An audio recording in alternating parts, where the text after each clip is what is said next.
शुभ सकाळ पिलामाने आशा करुच्ची तुम सब भलरे थिब आमे आज यही नुहे ता सरी भाषा महक तृतीय श्रेणी कविताटी पढ़ी से कवितार 4 नंबर पृष्ठाटी करवा देख 2 नंबर देती कविताटी की पढ़ी तुम्हें कहा परी हेबापी चाहूच कुह तार चित्र कर ओ नाम लेख। तुम्हें कविताटी पढ़ीच बारंबार पढ़ीच कहा परी हेबापी चाहूच फूल परी हेब ना कोईली परी हेब ना पहाड़ परी हेब ना नदी परी हेब जो जहाँ परी हेबापी चाहूच तार चित्र करिब ता तले तार नाम लिखिदब।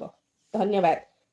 तापर आम 3 नंबर करवा तले लिखित वाक्य को पढ़ से ही भाव कवितार केउं पदरे अच्छी देख ओ लेख। कवितार खोजिकी एक वाक्यटी को पढ़ा से विषय भाविबा कवितार केउं पदरे अच्छी देख ओ लेख।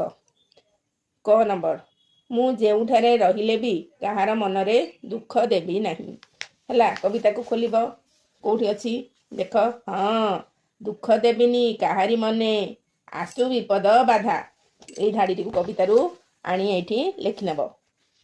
तापरे ख मो लक्ष्य पूरण करिवा पई मु मेरु परी अटल रहिबी हला।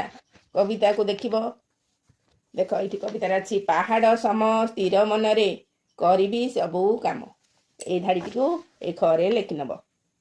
ग मु दुखी लोकंक ओठरे हस खेलाइबी ओ तांकर साथी होई रहिबी हला। कवितारे कोठी लिखा है देख दुखी ओठरे हस खेलाई हेबी मु तार मित हला।